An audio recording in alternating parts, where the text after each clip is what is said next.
Bonjour à toutes, bonjour à tous. C'est avec plaisir que je vous retrouve aujourd'hui. J'espère que vous allez bien. Je vais évoquer les tendances énergétiques pour la prochaine pleine lune qui aura lieu le 8 décembre dans le signe des Gémeaux. Et la lune sera alors exactement conjointe à la planète Mars qui est en Gémeaux, vous le savez, depuis fin août, qui restera justement en Gémeaux jusqu'au mois de mars et qui sera là, donc, conjointe à la Lune, cette pleine Lune en Gémeaux. Alors, voici le thème de cette pleine Lune. Donc ici, pleine Lune dans le signe des Gémeaux. Donc comme vous savez, pour toute pleine Lune, les deux luminaires s'opposent. La Lune reflète la lumière du Soleil.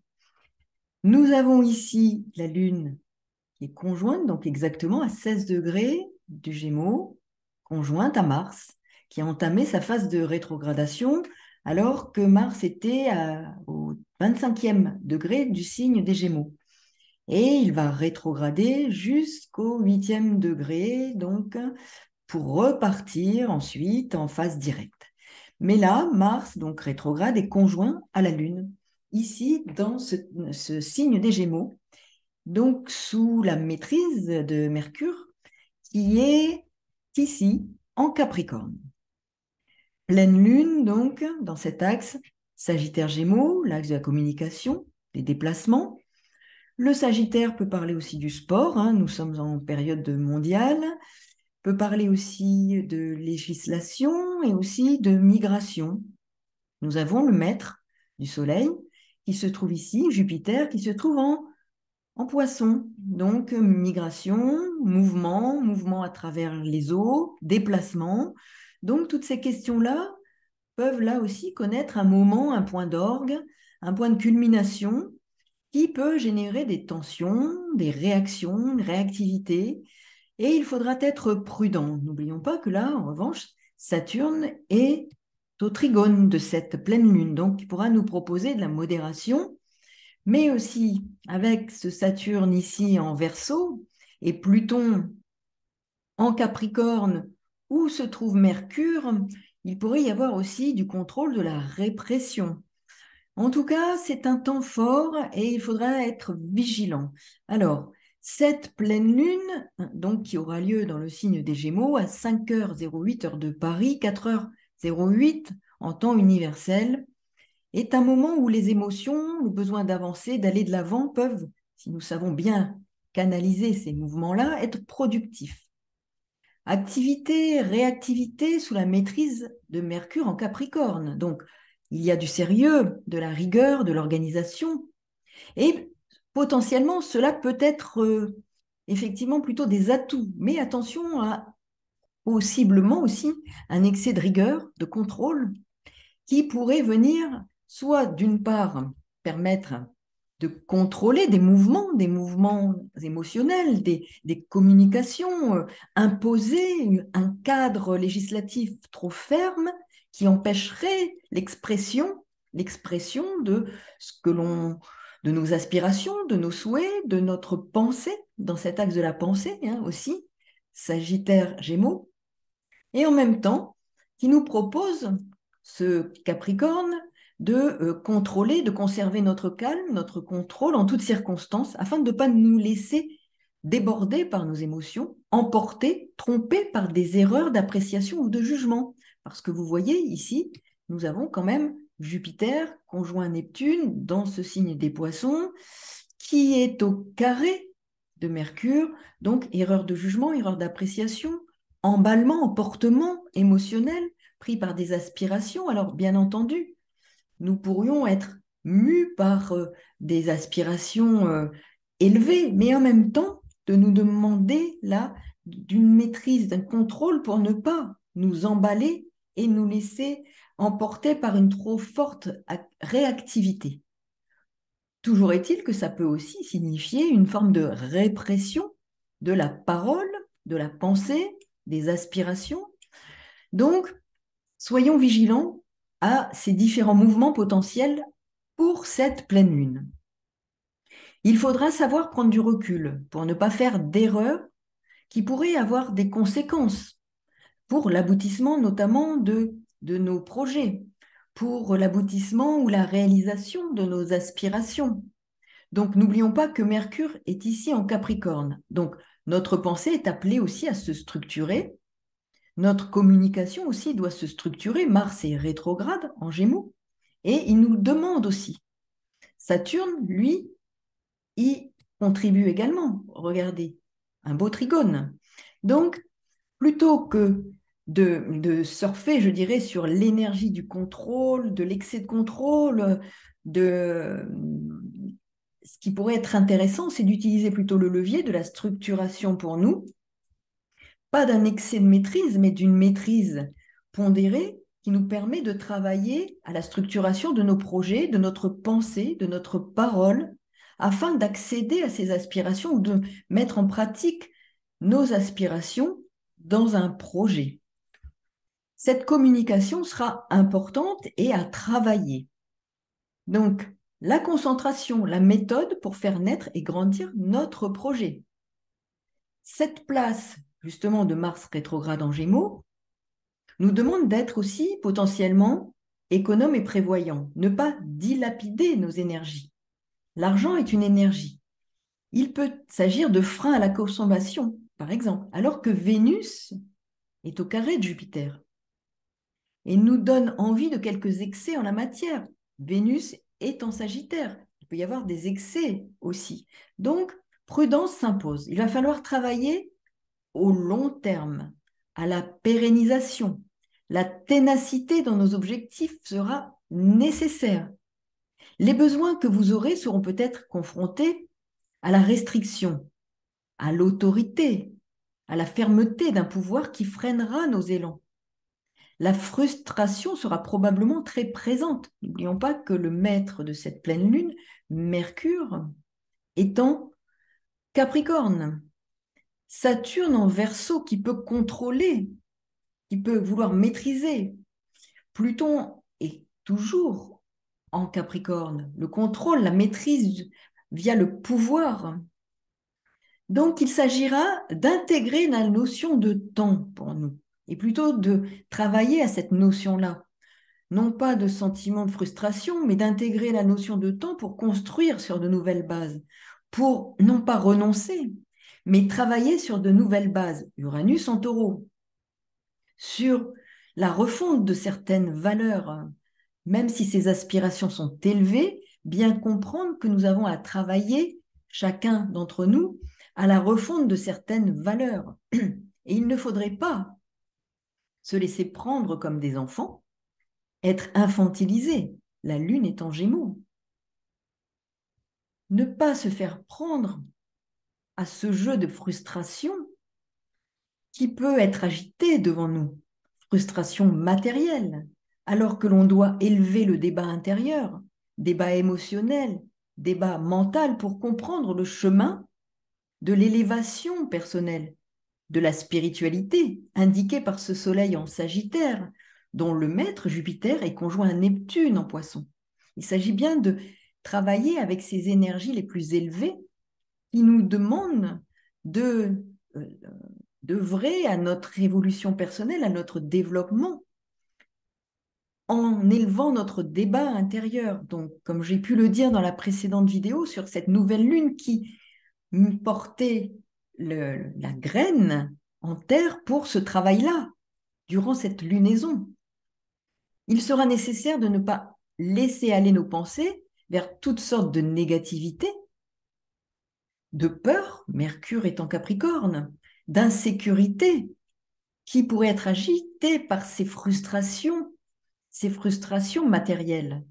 Donc de bien comprendre l'enjeu sous-jacent, caché, les choses cachées qui sont agitées devant nous pour nous faire peur à cet enfant-là, cet enfant intérieur, lune en Gémeaux, qui pourrait être très réactif et laisser aller cette réactivité pour se laisser emporter et ne pas pouvoir prendre le recul nécessaire pour justement agir en adulte.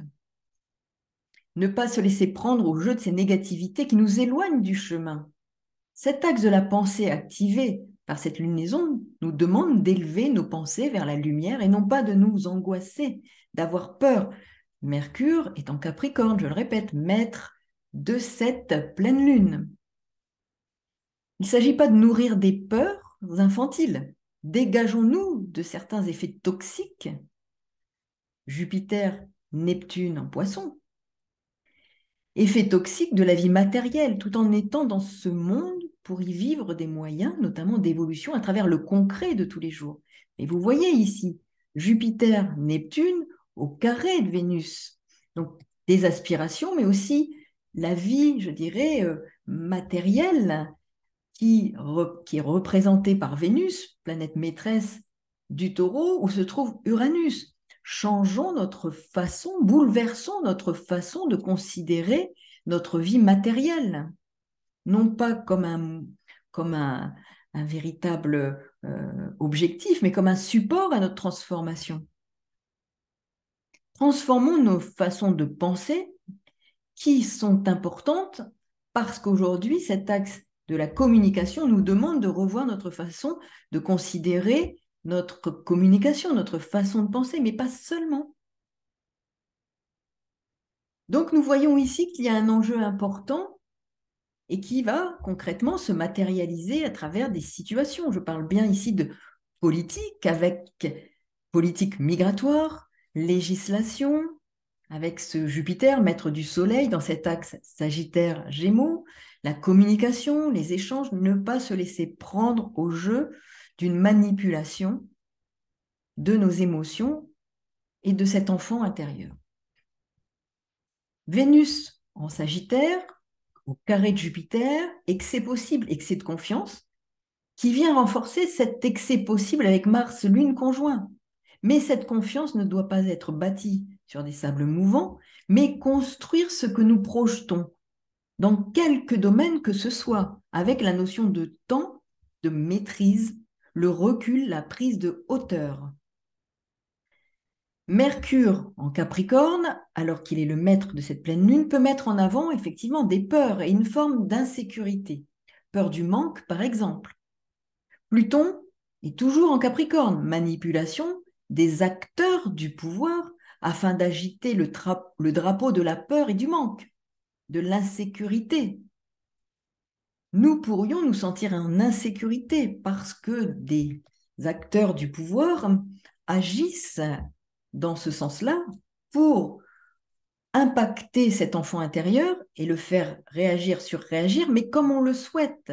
Donc, manipulation par le pouvoir. Pluton en Capricorne. Pluton est toujours en Capricorne. Mercure est en Capricorne. Manipulation. Le pouvoir manipulateur pour agir et agiter et troubler les émotions de cet enfant intérieur qui peut être insécurisé. La lune, c'est aussi la sécurité. La sécurité ou l'insécurité. Uranus est au quinconce du Soleil, ce qui est le cas ici, donc 150 degrés plus ou moins 1 degré. Quel renouveau voulons-nous faire émerger, faire naître dans nos vies?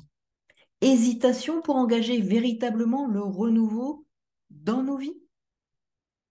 C'est encore l'axe de la communication qui est ici activé, axe de la pensée, la Lune est conjointe à Mars, donc besoin d'agir pour réaliser. Les voies d'expression de l'énergie pourraient être ici canalisées pour construire. Saturne est au Trigone. Au Trigone est Mercure en Capricorne, je le répète, et Saturne est le maître ici du Capricorne, donc de Mercure. Vous voyez un peu cette intrication, cette imbrication. La pensée est donc au service de l'action concrète et de la réalisation. L'intuition mettra de l'eau dans le vin de Mars pour adoucir son impétuosité. Mercure en Capricorne, Trigone à Saturne vont permettre de stabiliser les humeurs changeantes, de rendre plus productifs les élans créatifs. La dynamique créative, la dynamique productive sera soutenue par Saturne et Mercure. Mais ces deux maîtres de cet axe de la pensée et de la communication, Mercure et Jupiter, sont au carré l'un de l'autre. Jupiter est en Poisson, conjoint à Neptune. Il faudra faire attention donc aux erreurs de jugement, d'appréciation, qui pourraient faire faire des erreurs emportées par des étourderies, des illusions aussi. Attention aux illusions, voire aux désillusions. La prise de recul et la distance sont des leviers à activer pour être créatif en usant de calme et de pondération. Vénus au carré de Jupiter peut pousser à un excès d'enthousiasme, des excès qui pourraient être regrettables alors qu'il est question de faire preuve de patience pour parvenir à son objectif. Cette pleine lune sera une pleine lune qui met en quelque sorte en avant le besoin d'agir, le besoin de communiquer, de mouvement pour atteindre ses objectifs, construire une bonne base pour ses projets. Ce sera concevoir que les émotions et le pouvoir de la pensée sont la base de projets, la qualité de nos pensées. Mercure en Capricorne et Pluton en Capricorne, même s'ils ne sont pas conjoints, ils sont dans le même signe et Saturne, leur maître, est toujours en Verseau. Nous sommes bien face à la nécessité de comprendre que nos émotions agissent sur nos pensées et nos réalisations. C'est donc en quoi nous devons être les observateurs du courant de nos pensées, de leur qualité et des émotions qui sont leur terreau. Uranus, c'est aussi nos vibrations de pensée qui s'incarnent en taureau pour comprendre notre rôle dans la matérialisation de ce que nous pensons ou ressentons au plan des émotions. Nous avons des émotions qui génèrent des pensées, des croyances aussi, et qui vont se matérialiser dans nos vies. Et là, nous avons vraiment cet axe de la communication, de la pensée. Jupiter en Poisson, tout ce monde des émotions qui va favoriser certaines croyances. Alors, quand on parle de croyances, c'est à tous les niveaux. Une émotion générée par une situation va provoquer une croyance. Ce que l'on croit être, ce que l'on croit que l'autre est, ce que l'on pense, ce que l'on croit que l'on veut nous dire. Les croyances ne sont pas que des croyances religieuses, ce sont toutes ces croyances que nous nourrissons sur nous, sur les autres, sur le monde. Donc là, les émotions que nous allons rencontrer et que nous rencontrons actuellement sont à l'épreuve de ce que nous allons projeter sur le monde et sur nous. Donc toutes ces croyances que cela génèrent aussi des situations autour de nous, puisque ces vibrations, ces émotions, ces pensées, ces croyances génèrent des vibrations. Nous sommes bien dans cet axe-là qui parle de croyances et de pensées. Et par ailleurs, Uranus, maître du Verseau, en Taureau, qui nous demande de revoir tout ce qui génère, de réformer tout ce qui génère nos croyances et notre monde de la matière dans lequel nous avons projeté toutes nos pensées, toutes nos croyances et nos émotions. Ces émotions sont le terreau donc de nos croyances. Jupiter et Neptune sont en Poisson. Donc, selon ce que vous aurez ressenti associé à une croyance, vous bâtirez vos projets. Cette pleine lune nous rappelle que ce que vous avez en ce moment à l'esprit, les projets que vous échafaudez peuvent connaître un chemin de réalisation et de matérialisation, mais attention à ce qui est sous-jacent, à ce que vous avez nourri comme pensée, comme croyance, car elles peuvent se matérialiser. C'est ça aussi, Saturne en Verseau. C'est ça aussi le maître du Capricorne, Saturne en Verseau, la matérialisation de nos vibrations liées à nos pensées, nos croyances. Jupiter, Neptune en Poisson, Uranus en Taureau qui nous demande de revoir toutes ces valeurs qui ont pris corps et naissance à travers nos croyances, à travers nos émotions. Purgeons ces émotions, élevons le débat. Soleil en Sagittaire, Jupiter en Poisson. Allons justement vers cette élévation qui nous permet de modifier nos projections sur le monde et de modifier le monde qui nous entoure. Nous avons ce pouvoir de transformation. Quand Pluton va rentrer en Verseau, il va exprimer ce que nous aurons les uns et les autres travaillé depuis son transit en Capricorne, mais pour chacun d'entre nous, pas seulement au niveau collectif. Qu'est-ce que nous aurons remis à plat, détruit pour reconstruire sur de nouvelles bases? Dans ces signes d'air qui vont être activés à travers les différents transits que nous allons connaître.